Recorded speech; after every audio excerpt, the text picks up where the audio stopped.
Okay, welcome to another episode of CIM with Mr. Seward, your favorite project lead the way teacher.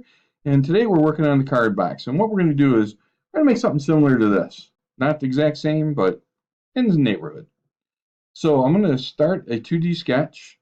Actually, no, I don't want to do that first. First thing I want to do is I want to put a fillet on some of these corners. I'm going to make this a 0.25 fillet. And I want to put it on this corner here, this one, and all the ones that go around the rest of this thing.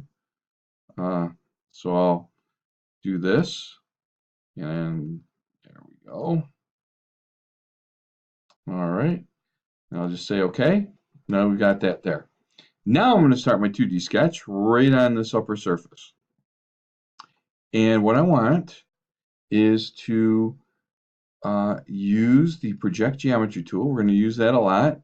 And I just clicked on that rim of the actual card box itself right there. And I'm going to offset that line up 0.05. And I'll press escape a couple times, select the line, and get construction. And the reason I did that is this gives us a safety zone. I don't want to do any cuts that come in any closer to the edge of the rim than 50 thousandths of an inch. Okay, I'm going to use the arc tool here, and I'm going to go to the tangency point. That's where the arc comes into the straight line.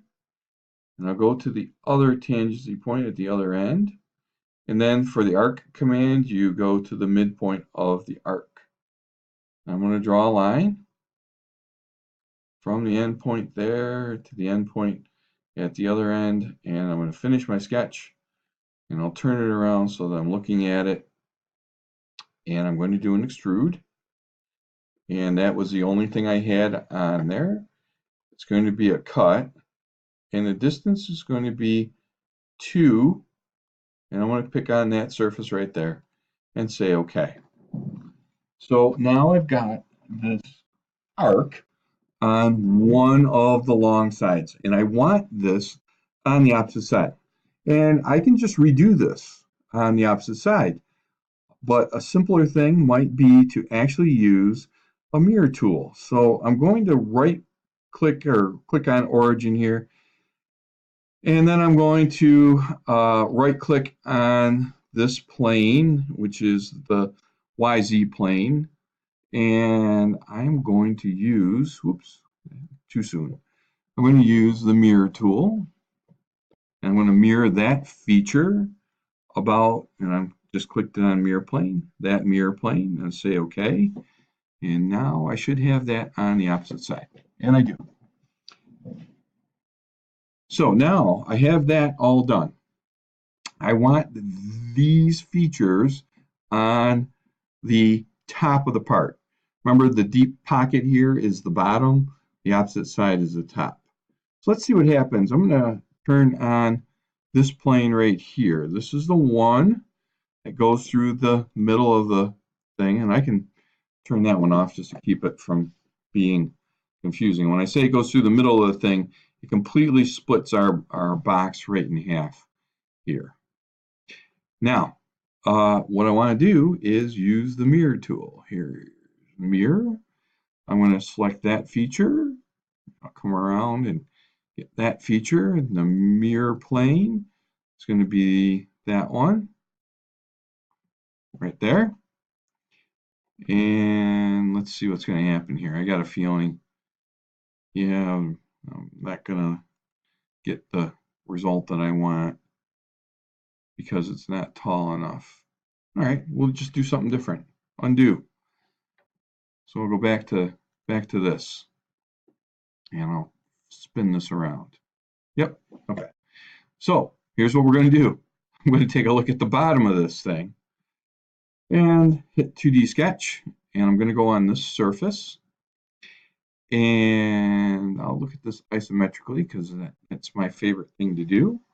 I'm going to use project geometry, and I'm going to turn this around so I can look at it. And I'm going to project that geometry right there onto the opposite side. And I can also probably do with project geometry turned on this lower one here too. So I'll go back to my thing and I'll take a look at these. There we go. Now look at it from the front. Okay. Now, with any of these kinds of things, you always have to completely enclose the figure. So I'm going to draw lines at both arcs here. There we go. I'm going to finish my sketch. I'm going to do an extrude. Profile is going to be that one and that one. They're going to be subtracts. The distance is 2. That surface right there. And I'm going to say OK. And what I should have when I'm done with this is those 2 arcs on the bottom, or on the top and on the bottom. So I'm going to pause this and let you do these 2 arcs on both sides.